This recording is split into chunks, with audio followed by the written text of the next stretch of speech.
Have you ever walked into a room where your own family looked at you like you didn't belong there?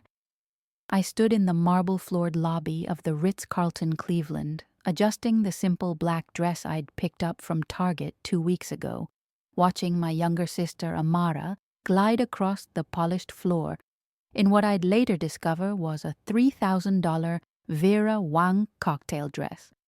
The chandelier above us cast prismatic light across her engagement ring, a rock so massive it could probably be seen from the International Space Station, while I clutched a small gift bag containing the only thing I could afford, a $50 picture frame from HomeGoods.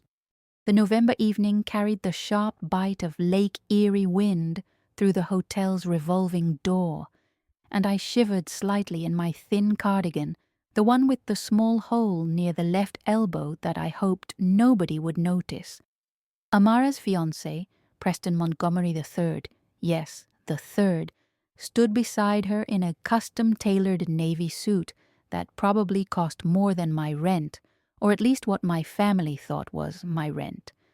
His law firm, Montgomery and Associates, had been featured on the front page of Cleveland magazine just last month, and my parents couldn't stop talking about how their youngest daughter had finally made it.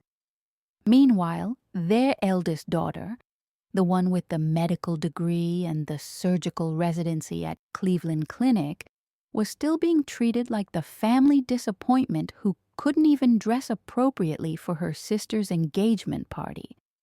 My mother, Claudia Rogers, spotted me from across the room, and her perfectly contoured face fell into that expression I'd grown so familiar with over the past 3 years, a mixture of disappointment and barely concealed embarrassment. She wore a stunning burgundy silk dress that hugged her curves perfectly, paired with pearls that caught the light every time she gestured, which she did frequently while explaining to anyone within earshot about Preston's family connections and their summer house in Martha's Vineyard. My father, Marcus, nodded along in his crisp white shirt and charcoal gray suit, occasionally checking his Rolex, a retirement gift to himself after 30 years of building his accounting firm from the ground up. "Nyla, honey," my mother said, approaching me with the careful smile she reserved for social situations that required damage control. "I'm so glad you could make it tonight, though I do wish you'd let me take you shopping beforehand. You know how important first impressions are, especially with Preston's parents flying in from Boston." She glanced meaningfully at my outfit, and I felt the familiar sting of judgment that had become our family's primary form of communication over the past few years. What she didn't know, what none of them knew, was that I'd deliberately chosen this outfit, just like I'd deliberately been driving my 10-year-old Honda Civic to family gatherings instead of the BMW M5 that sat in my downtown Cleveland garage. The truth was, I'd been conducting an experiment for the better part of 2 years, ever since I'd completed my orthopedic surgery fellowship and started pulling in serious money between my hospital salary, private consultations, and the medical real estate investments I'd been quietly building. I wanted to see how my family treated me when they thought I was struggling, when they believed I was the disappointing daughter who'd chosen a practical career over something more prestigious like law or business. The results had been more devastating than any diagnosis I'd ever delivered in an operating room. I watched as Preston's parents, Richard and Victoria Montgomery, made their grand entrance, she in what appeared to be a custom designer gown that probably cost more than most people's cars, he in a perfectly tailored tuxedo with platinum cufflinks that caught the light. They moved through the room like royalty, accepting congratulations and air kisses, while my parents practically vibrated with excitement at being associated with such obvious wealth and status. Amara beamed beside them, her medical school debt apparently forgotten now that she'd landed herself a trust fund baby who could make all her financial worries disappear with a single wire transfer. The irony wasn't lost on me that while everyone praised Amara for her smart choice in marrying money, they'd consistently dismissed my actual financial success because it wasn't flashy enough, wasn't obvious enough, wasn't wrapped in the right designer packaging. I'd built something real and sustainable, something that would last beyond the pretty dress and the perfect ring. But none of that mattered in a room where worth was measured by the labels in your closet and the car you pulled up in. As I stood there nursing my champagne, watching my family fawn over Preston's obvious wealth while treating me like their charitable case, I couldn't help but think about the conversation I'd had with my financial advisor just that morning. We'd been discussing my latest real estate acquisition, a medical office building in Beechwood that would generate passive income for decades to come, and he'd mentioned how impressed he was with my portfolio diversification strategy. Here I was, a millionaire several times over at 32, being pitied by people who thought a $50,000 wedding was the height of financial achievement. The cognitive dissonance was almost laughable if it weren't so heartbreaking. The cocktail hour progressed with the precision of a surgical procedure, each conversation carefully orchestrated to highlight the stark differences between Amara's ascending star and my apparent financial struggles. I nursed my single glass of champagne, the cheapest option at the bar, naturally, while listening to my cousin Jasmine regale a small circle with stories about Amara's recent shopping trips to Nordstrom and her plans for a destination bachelorette party in Napa Valley. The subtext was clear. This was what success looked like, and I clearly wasn't measuring up. "Nyla still drives that old Honda, can you believe it?" my Aunt Patricia whispered to her husband, loud enough for me to hear while pretending she thought I couldn't. At 32, you'd think she'd have figured out how to upgrade by now. I mean, even my hairstylist drives a newer car than that. Her husband nodded sympathetically, casting a pitying glance in my direction that made my jaw clench involuntarily. If they only knew that my old Honda was a deliberate choice, that my actual car collection included not just the BMW but also a vintage Porsche I'd bought myself as a celebration gift after my first six-figure surgical bonus. The evening's true humiliation began during the gift opening ceremony, when Amara and Preston sat on an ornate love seat that had been positioned perfectly under the chandelier's golden glow. One by one, elegantly wrapped packages were presented and opened with theatrical gasps of delight. Crystal stemware from Tiffany, a weekend getaway to a luxury resort in Kiawa Island, a set of Le Creuset cookware that cost more than most people spent on groceries in 3 months. My mother beamed with pride as she watched her younger daughter receive these tokens of approval and investment in her future happiness. Then came my turn. I approached with my small gift bag, acutely aware of how it looked next to the professionally wrapped boxes with their elaborate silk ribbons and handwritten calligraphy cards. Amara opened it with barely concealed disappointment, pulling out the simple silver picture frame that had seemed so thoughtful when I'd selected it. "Oh," she said, her voice carrying just enough enthusiasm to avoid being outright rude. "Thank you, Nyla. This is nice. Very practical." The word practical hung in the air like an indictment, and I watched as she set it aside with the kind of careful politeness reserved for gifts from distant relatives you barely know. Preston's mother, Victoria, leaned over to examine the frame, her diamond tennis bracelet catching the light as she turned it over in her manicured hands. "HomeGoods?" she asked with the same tone one might use to identify a particularly unpleasant smell. "How resourceful of you." The word resourceful somehow managed to sound even more condescending than practical, and I felt heat rise in my cheeks as the conversation around us grew quieter, everyone suddenly very interested in witnessing this moment of social awkwardness.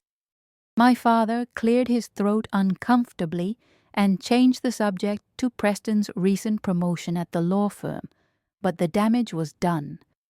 I'd been publicly categorized as the family member who shopped at discount stores and bought gifts that required explanations rather than celebrations. What none of them realized was that I'd deliberately chosen that frame because I'd wanted to test whether the gesture mattered more than the price tag, and I'd received my answer with devastating clarity. The evening continued with more champagne, more stories about exotic honeymoon destinations and five-figure wedding dress budgets, more casual observations about my apparent inability to participate in the lifestyle my family had decided was the only one worth aspiring to.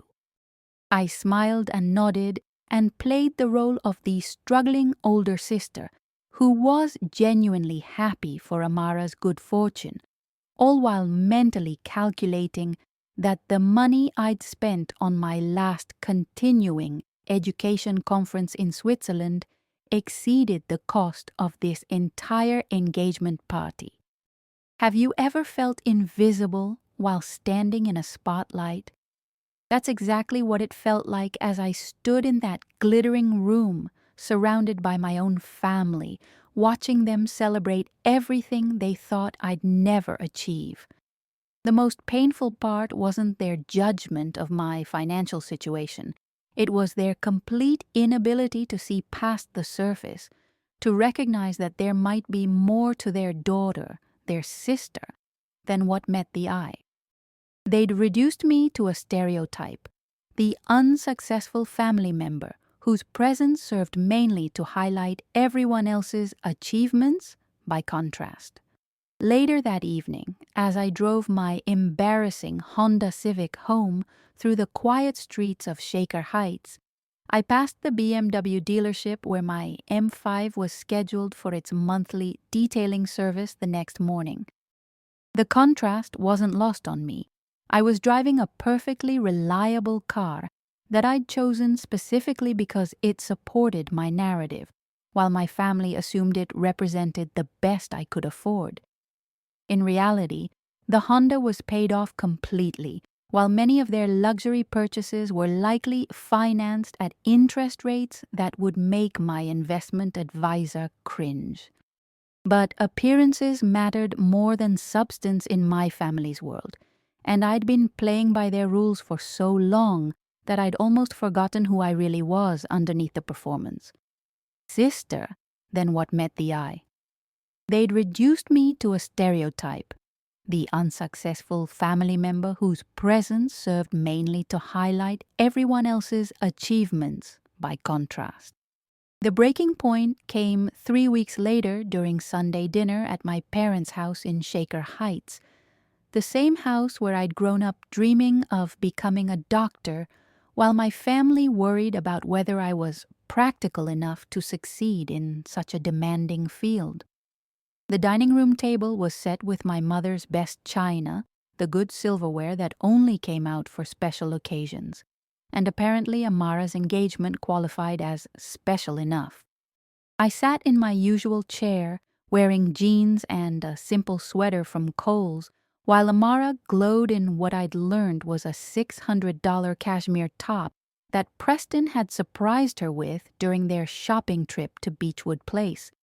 The conversation inevitably turned to wedding planning, with detailed discussions about venue deposits and catering costs that made my father wince slightly, despite his attempts to appear supportive. "The country club wants $15,000 just for the reception space," Amara explained, scrolling through photos on her iPhone. But Preston's parents think we should go with the more expensive package because it includes the champagne service and upgraded linens. My mother nodded enthusiastically, already mentally planning how she'd describe this wedding to her book club friends. That's when my father turned to me with the expression I'd grown to dread, the one that meant he was about to offer unsolicited financial advice to his struggling daughter. "Neela, honey, I've been thinking," he said, cutting his pot roast with surgical precision. "Maybe you should consider moving back home for a while. Just temporarily, you understand, until you get back on your feet. Your old room is still exactly the same, and it would help you save money while you figure out your next steps." The silence that followed was deafening. Moving back home, at 32, because they genuinely believed I was so financially unstable that I needed to return to my childhood bedroom like some failed adult who couldn't make it in the real world. I looked around the table at their faces, my mother's concerned nod, Amara's barely concealed pity, Preston's polite attempt to look anywhere but directly at me. This was the moment I realized my experiment had gone too far. "That's very generous, Dad," I said carefully, setting down my fork. "But I'm actually doing fine where I am." The words felt foreign in my mouth because I'd spent so long pretending otherwise, so long playing the role of the daughter who needed help rather than the one who could provide it.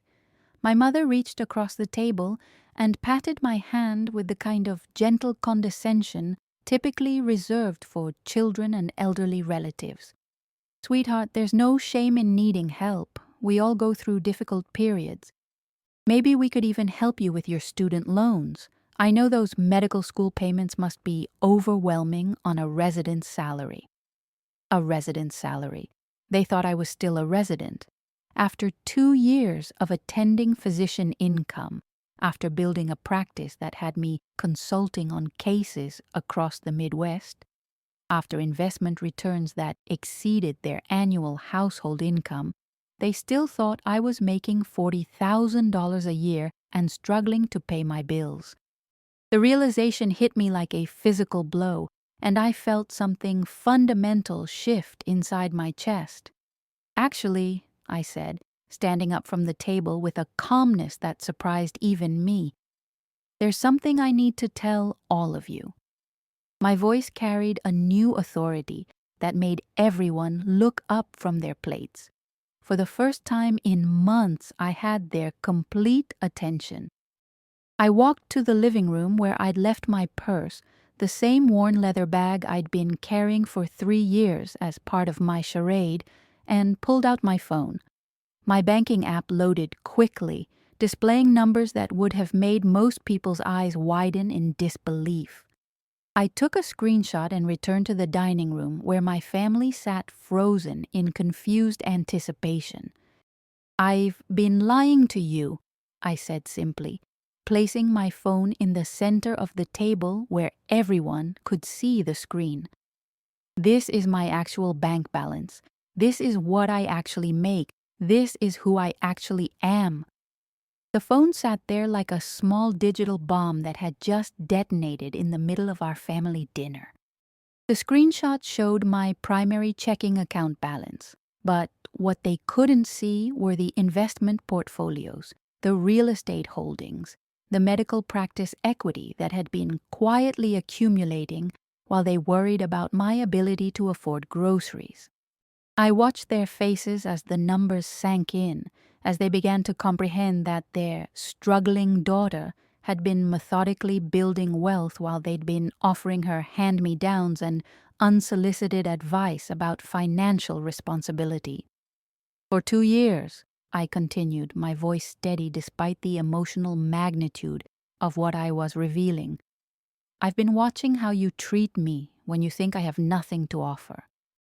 I've been documenting every conversation where you've made assumptions about my worth based on my clothing or my car or my gift choices.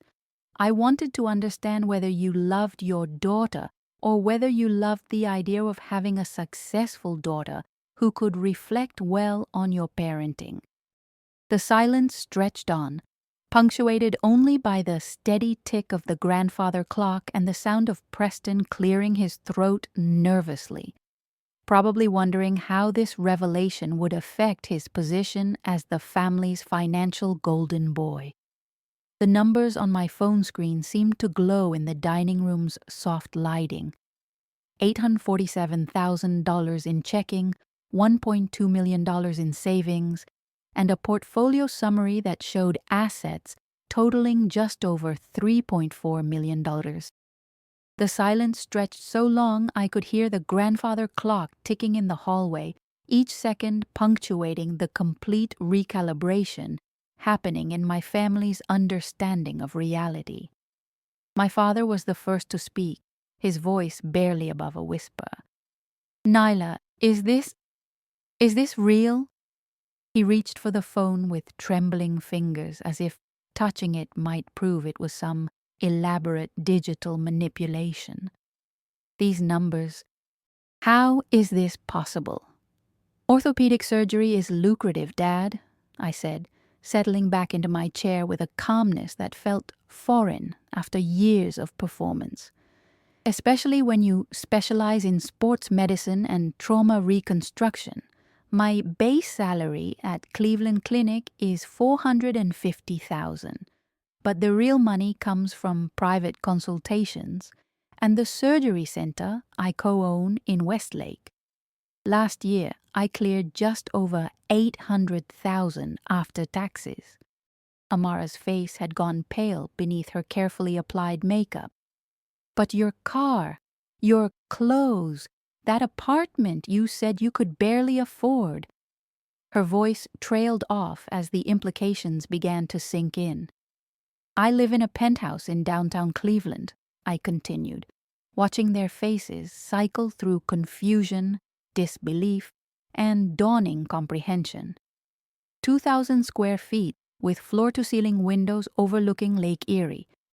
The rent is $4,500 a month, but I don't pay rent because I own the entire building. I bought it as an investment property 3 years ago for $2.8 million. My mother's hand flew to her throat, her fingers automatically finding the pearl necklace that suddenly seemed less impressive than it had an hour ago. "But why would you lie to us about this? Why would you let us think you were struggling?" "Because I wanted to see how you'd treat me when you thought I had nothing to offer," I said, my voice steady despite the emotional earthquake happening in my chest. "I wanted to know if you loved your daughter or if you loved the idea of having a successful daughter. The past 2 years have been very educational." Preston cleared his throat uncomfortably, and I could see him doing rapid mental calculations about what this revelation meant for his position as the family's golden boy. His law firm salary, which had seemed so impressive when Amara announced their engagement, suddenly looked modest in comparison to what his future sister-in-law was pulling in. "That night at the Ritz-Carlton," I continued, "when Victoria Montgomery looked at my HomeGoods picture frame like it was contaminated, I wanted to tell her that the watch I was wearing, the one she probably assumed was a cheap knockoff, was actually a vintage Rolex Submariner, worth more than her engagement ring. But I didn't, because I needed to see how far your contempt would go." The room felt charged with a different kind of energy now, the comfortable dynamics that had defined our family relationships for decades suddenly thrown into complete chaos. Amara was staring at her hands, probably remembering every condescending comment she'd made about my financial situation, while my parents looked like they were trying to solve a complex equation that kept producing impossible results. "The Honda Civic you've all been so embarrassed by?" I pulled out my car keys and set them on the table. "It's paid off completely. Meanwhile, the BMW M5 I actually drive sits in a heated garage downtown, along with a 1973 Porsche 911 that I bought myself as a celebration gift when I completed my fellowship. But I've been driving the Honda to family events, because I wanted to see if anyone would ask me about my life, my work, my dreams, anything beyond making assumptions based on what I drove.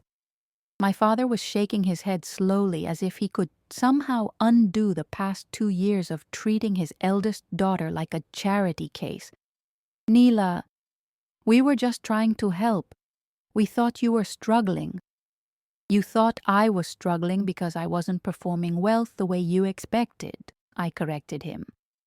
You never asked about my career, never inquired about my patients, never wondered why someone with a medical degree from Case Western might actually be doing well for herself. You saw simple clothes and an older car and made assumptions about my worth as a human being. The weight of my words settled over the dining room like a heavy blanket, and I could see the exact moment when each family member began to replay the past 2 years through this new lens, understanding finally dawning about how they treated their own daughter, their own sister.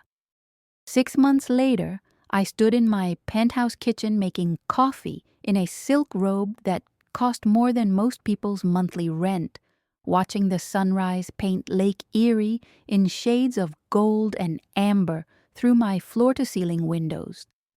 The legal proceedings from the family lawsuit had been resolved the week before.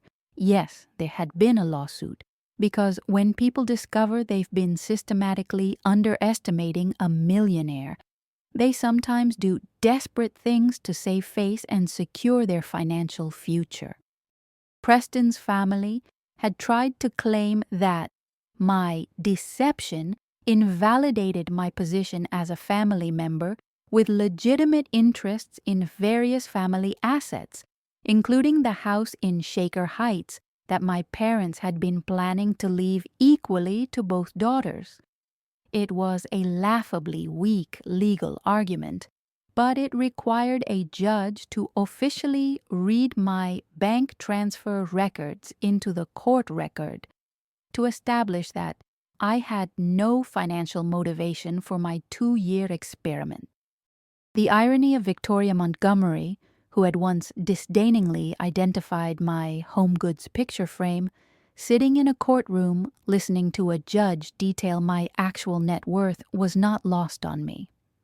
My relationship with my family had undergone a complete transformation, though not in the way any of us had expected. My parents, consumed with guilt over their treatment of me, had swung completely in the opposite direction and now treated me with an almost reverent deference that felt just as uncomfortable as their previous dismissal. They'd learned to see me as successful, but I wondered if they'd ever learned to see me as simply their daughter. Amara's wedding had been postponed indefinitely. Not because of financial constraints, Preston's family money was real enough, but because the revelation of my actual wealth had somehow highlighted the transactional nature of their relationship in ways that made both of them uncomfortable. She'd called me crying 3 weeks after our dinner table revelation, finally understanding that she'd been so focused on marrying money that she'd forgotten to marry someone she actually loved who loved her in return. The most profound change had been in my approach to relationships entirely. I'd started dating again, but with a radical honesty about my financial situation from the first conversation. Dr. Michael Chen, the cardiothoracic surgeon I'd been seeing for the past 2 months, had laughed when I'd shown him my investment portfolio on our second date and told me he was impressed that I'd managed to outpace his returns despite starting later in our careers. When someone sees your success and feels inspired rather than intimidated, you know you found something worth investing in. My surgical practice had expanded significantly after I'd stopped hiding my expertise behind false modesty about money. Turns out, when you stop apologizing for your success, people start recognizing your competence. I'd been invited to consult on 3 high-profile sports medicine cases in the past month, and Cleveland magazine had featured me in their 40 Under 40 issue with a photo of me in my actual penthouse, wearing clothes that reflected my actual income, standing next to cars I actually drove. The lesson I'd learned wasn't just about my family's values. It was about my own relationship with success and authenticity. For 2 years, I'd been so focused on testing whether people loved me for my money that I'd forgotten to love myself enough to be honest about who I was.